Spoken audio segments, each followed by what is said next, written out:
এর আগে পদ্মা সেতু প্রকল্পে নির্মাণে ব্যয় হয়েছিল ৩০,১৯৩ টাকা। এবার ৩৫,০০০ কোটি টাকার একটি প্রকল্প নেওয়া হয়েছে। তার মানে বেশ বড় প্রকল্প বলতেই পারি। কিভাবে দেখছে বিরোধী দল? সেই সময় ছিল মানে পদ্মা ব্রিজকে কেন্দ্র করে এক ধরনের একটা আবেগ এবং এক ধরনের মানে একটা পলিটিক্স করার চেষ্টা করেছে আওয়ামী লীগ, যে আমরা নিজস্ব অর্থায়নে এটা সেটা করছি। আজকে দেখবেন আপনিও যখন বললেন তখন কিন্তু এই কথাটাই আনা হলো শুরুতে, যেটা নিজস্ব অর্থায়নে।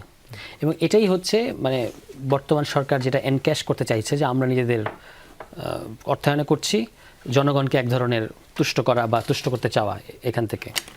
কিন্তু এই ব্যারেজ প্রকল্পটা এটা কিন্তু একটা যৌথ প্রকল্প, এবং এই জন্যই নিজস্ব অর্থায়নের কথাটা আসছে। মানে যৌথ প্রকল্প কিন্তু আপনি করবেন আপনার টাকায়, এবং এটা শুরু হওয়ার আগেই এটা ৩৫,০০০ কোটি টাকা, এবং এটা বলা হয়েছে প্রাথমিক ব্যয়, এটা আরও বাড়তে পারে।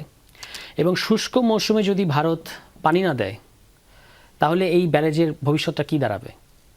পুরোটাই জিনিসটাই কিন্তু ভারতের পানি ছাড় দিচ্ছে কিনা তার উপর নির্ভর করছে। ফলে ভারতের উপর পানি কেন্দ্রিক আরও নির্ভরশীলতা তৈরি হওয়ার একটা সুযোগ এখানে তৈরি হচ্ছে, বা একটা আশঙ্কা দেখা দিচ্ছে। এটাকে এক্সপ্লয়েট করে ভারত আপনার অন্যান্য ক্ষেত্রে আমাদেরকে মানে নানাভাবে এক্সপ্লয়েট করতে চাইতে পারে, যেটা ধরুন পাকিস্তানের সাথে সিন্ধু নদীর যে পানি ভাগাভাগির ক্ষেত্রে দেখা গিয়েছিল, যে অন্য ক্ষেত্রে টেনশন তৈরি হয়েছে ভারত পাকিস্তানের, এটার ইম্প্যাক্ট এসে পড়েছে, চাপ এসে পড়েছে এই সিন্ধু নদীর এই পানি চুক্তির উপরে।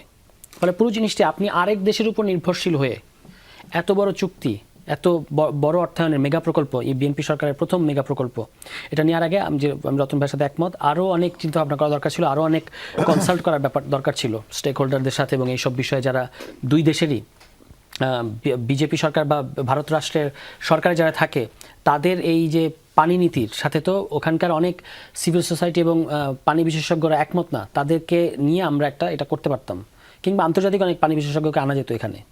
এবং এইটার করার চেয়ে বাংলাদেশ আরও সহজে আরও বড় একটা কূটনীতি, এত এক্সেলেন্ট নাকি আমাদের একজন পররাষ্ট্রমন্ত্রী আছেন, তার কূটনীতিটা আরও হওয়া উচিত ছিল যে আমাদের যেটা আন্তর্জাতিক নদী আইন সেটা অনুমোদন করা এবং সেখানে অনুস্বাক্ষর করা। তাহলে ভারত একটা আন্তর্জাতিক চাপে পড়তো, মানে গ্র্যাজুয়ালি সেটাতে পড়তো। এবং আপনি চীনের সাথে চীন ভারতের যে দ্বৈরথ, এটাকেও আমরা খুব সৃজনশীলভাবে এখানে এক্সপ্লয়েট করার সুযোগ ছিল, যে ভারত তখন চাইতো যে আমরা যেন চীনের দিকে না যাই, তখন সে আমাদেরকে ম্যানেজ করার চেষ্টা করতো। মানে আমরা তখন ছোটো দেশ হওয়া সত্ত্বে দুই বড় দেশকে নিয়ে এক ধরনের কূটনৈতিক গেমের মধ্যে থাকতে পারতাম। কিন্তু এখন এই যে এত বড় একটা ব্যারেজ করা হচ্ছে ভারতের উপর নির্ভরশীল হয়ে, ভারত পানি দেবে এটার কোনো নিশ্চয়তা নাই। তো সেটা আপনি কেন করছেন? বলছিলেন যে এটি প্রাথমিক ব্যয় ধরা হয়েছে। এর আগে আমরা পদ্মা সেতুর ক্ষেত্রে দেখলাম ১০,০০০ কোটি টাকার প্রকল্প, সেটি ৩০,০০০-এ গিয়ে ঠেকেছে। এবার কি সেরকমের কোনো আশঙ্কা দেখেন? মানে ভাষাই তো বলে দেয় ৩৫,০০০, আপনি বলেই দিয়েছে সরকার আজকে একনেকের মিটিংয়ের পরে, যেটা প্রাথমিক ব্যয়।